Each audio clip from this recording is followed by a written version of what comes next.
आदेश जय श्री भोले सभी को। आशा करता हूँ महादेव रुद्र की कृपा आप सभी पर बनी रहे। दोस्तों, बहुत से लोग ऐसे हैं जो अध्यात्म में भटकते रहते हैं कि मुझे ऐसा गुरु ऐसा मिल जाए या ऐसा गुरु ये प्रदान कर दे, या यूट्यूब में मैं ऐसा गुरु ढूंढ लूँ जिसको मिलने से कि मुझे वो 1 दिन की 3 दिन की ऐसी साधना दे दे जो मुझे शक्ति प्रत्यक्षीकरण करके हासिल हो जाए, सिद्धि प्राप्त हो जाए।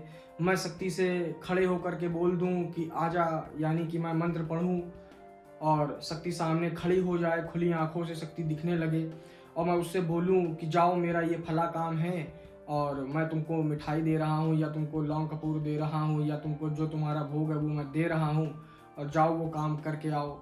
और शक्ति तुरंत जाए और वो काम क्षण भर में करके चली आए।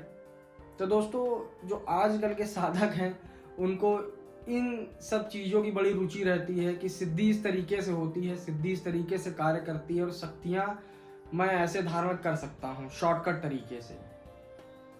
तो ये भ्रांति बहुत लोगों के अंदर है और काफ़ी लोगों को मैं समझाते समझाते थक चुका हूँ और लोग नहीं मानते हैं। उनको यही चीज़ चाहिए, उनको यही चीज़ हासिल करनी है, चाहे वो मान के चलिए चाहे 1 दिन में हासिल हो, चाहे 1 घंटे में हासिल हो, चाहे 1 मिनट के अंदर आ जाए वो चीज़।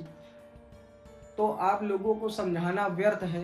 हालांकि ये सारी चीज़ें नहीं होती हैं, और अगर होती तो यकीन मानिए कि आधे से ज़्यादा जो भारतवर्ष में हमारे जो साधक भाई हैं, जो तांत्रिक गुरु हैं, या जो हमारे गुरु भाई हैं, जो हमारे छोटे भाई हैं, जो साधना क्षेत्र में आगे बढ़ना चाहते हैं या जो बढ़ रहे हैं या पहले से ही हैं, तो वो धाम, गद्दी, दरबार और यूट्यूब में ये सब चीज़ों पे ना हो। बस वो 1 दिन की या 1 मिनट की साधना कर लें, अप्सरा हासिल कर ले, परी हासिल कर लें और बेताल हासिल कर लें, या कोई भी शक्ति हो उसका मंत्र बस 1 माला घुमा ले, शक्ति सामने खड़ी हो जाए, उससे वचन ले ले और करोड़पति बन जाए रातों रात। यानी कि 1100 रुपये खर्चा किए और 1100 करोड़ रुपया हासिल कर लिया।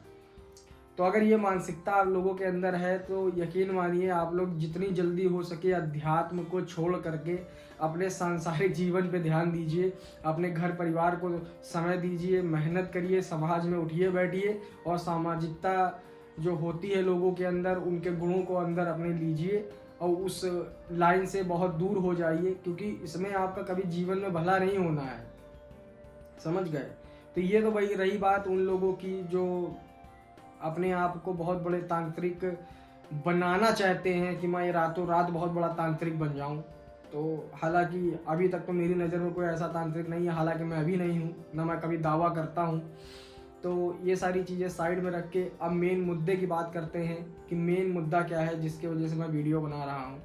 तो दोस्तों, जो लोग ट्रांसफ़र, सानिध्य साधना या हमारे यहाँ पे आकर के शिविर में साधना नहीं कर पा रहे हैं, उनके हालांकि बहुत मेरे पास मैसेज आए हुए हैं, कॉल्स आते हैं कि भैया जी हम आपसे यहाँ से बहुत हज़ारों किलोमीटर दूर रहते हैं, फिर भी मैं आपसे ही जुड़ करके साधना करना चाहता हूँ, और हालांकि मैं वहाँ पे आपके स्थान पर नहीं आ सकता क्योंकि हमारे घर में भी दिक्कतें परेशानियां हैं, और घर पे परिवार में भी जैसे माताएं किसी किसी घर में अकेली होती हैं, या बच्चे होते हैं, या पत्नियां होती हैं, या बहन भाई होते हैं। तो उसके चलते हुए मैंने दोबारा से जो हमारा ग्रुप था, जो साधना का षटकर्म ग्रुप था, जिसमें षटकर्म साधनाएं सिखाई जाती हैं और साधकों को ग्रुप के माध्यम से जोड़ करके वो साधनाएं संपन्न कराई जाती हैं। हालांकि वो जो साधक होता है, जो ग्रुप में जुड़ा होता है, वो साधना अपने घर पे रह करके करता है, एकांत कमरे में रह करके करता है। गाइडेंस हमारे द्वारा दिया जाता है।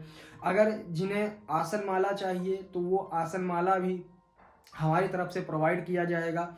आपको बैठने का तरीका कैसे, जब सिद्धि करी जाती है तो 95% लोगों को तो यही नहीं पता होता है कि जब साधना की जाती है तो बैठने का तरीका क्या होता है, आसन लगाने का तरीका क्या होता है, जो प्राथमिक जो उसका पूजन होता है वो कैसे होता है, उसके बाद किन किन सिद्धियों को, किन किन देवी देवताओं को किन किन पद्धतियों से होकर गुजरना पड़ता है, जिनको नमन करना पड़ता है, तो वो सारी चीज़ें उनको जानकारी होती नहीं है। बस साधना कहीं से ले ली और उसके बाद दीपक जला लिया, अगरबत्ती सुलगा दी, उसके बाद बैठ गए माला घुमाने के लिए और मंत्र जपना चालू कर दिया। ना कोई अनुभव हुआ, ना कोई सिद्धि प्रदान हुई। तो ये सारी चीज़ें आप लोगों को मैं शुरू से एक बेसिक ग्रुप के माध्यम से, बेसिक लेवल से आप लोगों को दोबारा से मैं ग्रुप ओपन कर रहा हूँ। तो जिन जिन लोगों को ग्रुप में ऐड होना है, 6 मंथ के पेड ग्रुप में ऐड होना है तो माफ़ कीजिएगा, खांसी आ रही है, मौसम चेंज है थोड़ा सा। तो जिन जिन लोगों को 6 मंथ के पेड ग्रुप में ऐड होना है, तो उस पेड ग्रुप में क्या क्या सिखाया जाएगा, सबसे पहले ये जान लीजिए। पूरे के पूरे षटकर्म करने के जो भी मंत्र विधान होते हैं, जो भी विधियां होती हैं, जो भी क्रिया होती हैं, वो सारी क्रियाओं को आपको बाकायदा ऑडियो वीडियो कॉल के माध्यम से या ग्रुप के माध्यम से पूरा आपको डिटेल बाय डिटेल बताया जाएगा। यानी कि सबसे पहली साधना जो अपने भाग्य को उदय करती है, जो अपने भाग्य में चेंज लाती है। एक आपको मैं रियल किस्सा सुना रहा हूँ कि जो हमारे साथ एक श्रीमान जी जुड़े हुए थे, आज से 4 साल पहले से ही वो हमसे जुड़े हुए हैं। उनका नाम आपने मेरे ज़ुबान पर बहुत बार सुना होगा। रमन गोयल करके एक हमारे श्रीमान जी थे, एक हमारे छोटे भाई हैं और बहुत हमारे प्रिय भाई हैं वो। और हालांकि वो रहते चंडीगढ़ में हैं। तो जिस समय हमारी उनकी मुलाकात हुई थी तो वो भटके हुए थे, भटके हुए साधक थे और साधना में बड़ी रुचि थी, अध्यात्म में बड़ी रुचि थी। और उनका जो भाग्य था वो सही से काम उनका साथ नहीं दे पा रहा था, जबकि काबिलियत तो उनके अंदर भरपूर थी। टीचर थे, अच्छे फिजिक्स के टीचर थे वो पढ़ाने में, और उन्होंने दिल्ली यूनिवर्सिटी में भी अच्छा खासा उन्होंने स्कोर किया था और बहुत अच्छे वो माइंडेड व्यक्ति थे। पर उनके दिमाग में कुछ उथल पुथल थी और ना उनके अंदर कॉन्फिडेंस था, ना उनके अंदर ये मान के चलिए कि कोई मार्ग बताने वाला कोई एक मार्गदर्शक था उनके साथ। तो बाद में जब हमारी उनकी मुलाकात हुई थी तो फिर मैंने उनको जब भाग्य उदय कराने की जो एक प्रथम चरण की साधना होती है, जो मैं बहुत लोगों को करा चुका हूँ और बहुत लोगों को इसमें रिजल्ट मिला है, यकीन मानिए दोस्तों। तो वो आज जब उनको मैंने साधना कराई तो आज वो अच्छा खासा 1.5 से 2 लाख रुपए पर मंथ की सैलरी बहुत अच्छे तरीके से, मैं कभी उनका अगर अनुभव डलवाना चाहूँगा तो डलवा भी दूंगा।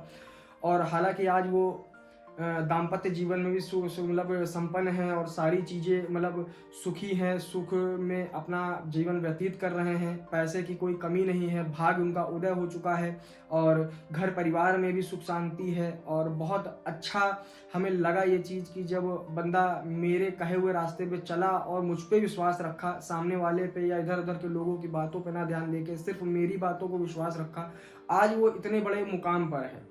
तो सबसे पहली साधना जो आपकी रहेगी वो भाग्य उदय करने वाली जो साधना रहेगी वो रहेगी 11 दिन की। उसके बाद जो सबसे पहली ज़रूरी चीज़ होती है कि सबसे पहले साधक की सुरक्षा के लिए जो उसकी ढाल होती है, जो उसकी पलटवार करने के लिए क्षमता होनी चाहिए, या अपनी सुरक्षा के लिए, अपने परिवार की सुरक्षा के लिए जो एक उसके पास ढाल होनी चाहिए, यानी कि सुरक्षा कवच जो सबसे बेस्ट कवच है। जहाँ तक आज तक मैंने अध्यात्म में जितना समय व्यतीत किया है, जिस मंत्र को मैंने कम से कम मान के चलिए 10-12 साल कंटिन्यू जपा है, उस मंत्र की जो साधना है, यानी कि हनुमान जी की और उसमें भैरव बाबा की, माता काली की, बेताल बाबा की, उसमें मिली जुली शक्तियाँ हैं उस मंत्र में। तो यकीन मानिए दोस्तों कि जब वो ढाल आपकी तैयार हो जाएगी तो कोई भी बड़े से बड़ा तांत्रिक आपका बाल भी नहीं बांका कर सकता। अगर आप यूं चुटकी बजा करके चलेंगे तो उसके ऊपर ही पलटवार हो जाएगा, उसके ऊपर ही जो उसका चलाया हुआ तंत्र है, जो उसके ऊपर चलाई हुई जो नकारात्मक शक्तियां आपके ऊपर छोड़ी गई नकारात्मक शक्तियां हैं, वो एक चुटकी में पलट जाएगी उसी के ऊपर, चाहे वो कितना भी बड़ा भौकाली तांत्रिक क्यों ना हो। लोग कहते हैं, डराते हैं कि मैं मारण कर दूंगा, मैं धमकी देता हूँ, या कोई तांत्रिक बोलता है कि मैं तुम्हारे ऊपर मूड छोड़ दूंगा, तो उससे सिर्फ ये बोल देना कि मूड छोड़ करके जो खर्चा लगाना हो हमसे ले लो या खुद से कर लेना, और बाकी छोड़ करके मेरे ऊपर देख लेना, और मैं जब पलटवार करूंगा तो उसके लिए तैयार रहना। तो ये दूसरी साधना है जो एक साधक के पास एक हथियार उसके पास स्वयं होना चाहिए। जब कोई उसका साथ ना दे तो उसकी ढाल उसका साथ दे। ढाल से बचाव भी है, पलटवार भी है, समझ गए। तीसरी चीज जो आपको सबसे बेस्ट है, जो मैं हमेशा बोलता हूँ, नूरी तारा जिन बाबा की साधना, जो स्पेशल हैं तंत्र काट में भी और मनचाहा काम करवाने में भी, किसी के माइंड को बदलने में भी और अपने किसी भी कार्य को करवाने में भी। समझ गए? तो वो सारी चीज़ साधनाएं इसमें हैं। चौथी साधना जो रहती है वो हमारी बीर जिन बाबा की है। बीर जिन बाबा आप जानते ही हो, मैंने वीडियो में बता रखा है उनके विषय में कि वो हिंदुआनी और मुसलमानी पद्धति दोनों पद्धतियों से चलते हैं, दोनों पद्धतियों से काम करते हैं। और उसके बाद जो नेक्स्ट साधना रहेगी वो मोहिनी विद्या रहेगी। मोहिनी, जो लोग सम्मोहन मोहिनी विद्या अपने ऊपर स्थापित कराना चाहते हैं, जैसे कि वो सामने वाले व्यक्ति के पास जा रहे हैं और उस व्यक्ति से उसको काम निकलवाना है या कोई काम उसका फंसा हुआ है, उस व्यक्ति से मुझे अपना जो फंसा हुआ कार्य है उसको संपन्न कराना है, और या फिर कोई भी ऐसा काम हो जो आपके फेवर में वो काम हो जाए, या किसी के फ़ोन कॉल पे आप बात कर रहे हो या सामने वीडियो कॉल पे बात कर रहे हो या उससे मिलने जा रहे हो पर्सनली, तो उसमें मोहिनी विद्या का सबसे बड़ा श्रेय रहेगा, जो मोहिनी विद्या आपको इस ग्रुप में मैं सिखाऊंगा। उसके बाद जो विद्वेषण प्रयोग होता है, जो दो लोगों को लड़ाने का प्रयोग होता है, जो दो लोगों से झगड़ा कराने का, विवाद कराने का, दो लोगों को अलग करने का, तो विद्वेषण प्रयोग भी आप लोगों को जो साधना है, जो मंत्र विधान है, वो सारी चीज़ें आपको बताई जाएंगी। गुप्त विद्या उसकी बताई जाएगी। और उसके बाद आपको कुछ ऐसी ऐसी विद्याएं और भी हैं, जैसे शत्रुओं को परास्त करने के लिए, शत्रु को दंडित करने के लिए, शत्रु पे मतलब एक प्राणघातक जो वार होता है वो करने के लिए, ये डिफेंस के लिए यूज़ करने वाली चीज़ें होती हैं, वो सारी चीज़ें आपको ग्रुप में सिखाई जाएंगी। समझ गए? उसके बाद दिव्य दृष्टि की जो एक नई साधना मैं लेकर के आया हूँ, जो मेरे पास बहुत वर्षों से रखी हुई थी और जिसको मैंने भी एक बार ट्राई मारा था, और ट्राई करने के बाद मुझे जो उसका विजन था बहुत अच्छा लगा था। क्योंकि देखिए, हर एक चीज़ पे आदमी कॉम्प्रोमाइज़ करता है क्वालिटी में, तो मेरी क्वालिटी उस लेवल की नहीं थी तो मैंने उसको ज़्यादा नहीं किया। हालांकि मेरे पास कुछ और भी चीज़ें हैं जिसकी वजह से मैं अपनी दृष्टि से देखता हूँ। और पर जो साधना इसमें कराई जाएगी वो बेसिक लेवल के लिए बहुत अच्छी है, बेस मजबूत करने के लिए बहुत अच्छी है, और जिसका बेस क्लियर होता है तो वो एडवांस में बहुत आसानी से जा सकता है। समझ गए? अब बात ये रहती है कि साधना करें कि ट्रांसफ़र लें। सबसे पहली चीज़ ये रहती है। तो देखिए दोस्तों, साधना और सिद्धि ट्रांसफ़र में फ़र्क क्या है, आप ये चीज़ समझ लीजिए कि जो साधना है, आप साधना स्वयं से कर रहे हो। जैसे एक बच्चा होता है, वो पूरे साल पढ़ाई करके मेहनत करता है, ठीक है। अब क्या है, जैसे आईएएस का एग्ज़ाम है मान लीजिए सपोज, और एग्ज़ाम में जो पेपर आना है, जो उसका एग्ज़ाम पेपर आना है, वो मान के चलिए जो साधना वाला मतलब व्यक्ति है, वो मान के चलिए एक स्टूडेंट है, पढ़ने वाला, मेहनत करने वाला। तो उसने क्या किया कि सालों साल मेहनत करी है, अपने आप को डेवलप किया है, एनर्जी, अपनी टाइम, अपना मनी सब बिल्कुल लगा दिया है, झोंक दिया है, और उसके बाद वो जा करके तैयार हुआ है एग्ज़ाम देने के लिए, ठीक। अब जो सिद्धि ट्रांसफ़र वाला बंदा है वो क्या करेगा, उसको एक दिन पहले ही केवल पेपर मिल गया। समझिएगा बात को सर, एक बंदे ने पूरे साल मेहनत करी है और एक बंदे को पेपर के एक दिन पहले ही उसको एग्ज़ाम पेपर मिल गया, वही 2 कॉपी उसकी, ठीक है। तो एग्ज़ाम पेपर वाला मिल गया। अब ये बताइए सर कि जिसने साल भर मेहनत करके पढ़ाई की है वो अच्छे नंबर लाएगा, कि जिसको एक दिन पहले पेपर मिला है और उसने साल भर पढ़ाई नहीं की है, तो वो ज़्यादा नंबर लाएगा। आपकी नज़र में ये ज़्यादा नंबर लाएगा, पर गलत है।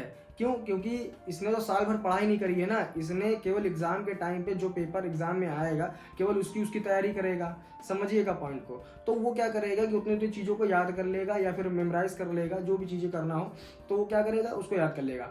अब इस बंदे को तो सब कुछ याद है, उसने मेहनत करी है, तो वो क्या करेगा कि वो पूरे एग्ज़ाम को अपने हिसाब से रिटर्न करेगा, अपने हिसाब से लिखेगा, सब कुछ करेगा। तो जो और ये वाला जो साधक रहेगा वो क्या करेगा, एक दिन में ही सब जाएगा, लिख देगा, जो उसको समझ में आएगा छोटा मोटा लिख देगा। पर जो इसने लिखा है ये ब्यौरे में लिखा होगा, विस्तार में लिखा होगा, समझ के लिखा होगा, कि सामने वाला एग्जामिनर जो है वो अपना जो चेक करेगा तो बड़े आसानी से चेक करेगा, देखेगा कि हाँ सामने वाले की मेहनत अच्छी है, लिखावट अच्छी, सब कुछ अच्छी है। अब ये वाला क्या है, वो जल्दी जल्दी बस पेपर खत्म करने के चक्कर में रहेगा कि मुझे जल्दी जल्दी सब खत्म करना है। तो नंबर तब भी इक्वल आएंगे दोनों के, रिजल्ट तब भी इक्वल आएंगे दोनों के। हाँ 19-20 का फर्क हो सकता है, समझ गए। इसके कभी इससे ज़्यादा नहीं हो सकते, इसके ज़्यादा हो सकते हैं, ये इसके 1 नंबर 2 नंबर या 10 नंबर पीछे रह सकता है, समझ गए। क्योंकि जो मेहनत करता है, मेहनत का फल अलग ही मिलता है। और सिद्धि ट्रांसफर भाई, जिसके पास समय नहीं है, जो मेहनत नहीं करना चाहता है, जिसके पास पैसा है, सब कुछ अंधा पैसा है, तो वो अध्यात्म में आना चाहता है, रुचि रखना चाहता है, छलांग मारना चाहता है, लंबी छलांग मारना चाहता है तो उसके लिए ट्रांसफ़र बना हुआ है। जिसके पास पैसे नहीं हैं, जिसके पास अध्यात्म में आने के लिए रुचि है, समय है, सब कुछ है, पर पैसे नहीं है, मेहनत कर सकता है तो वो अपनी साधना कर सकता है। तो उसके लिए 6 मंथ का पेड ग्रुप मैंने ओपन कर दिया है। जिन जिन लोगों को इस ग्रुप में ऐड होना है तो ऐड हो सकता है।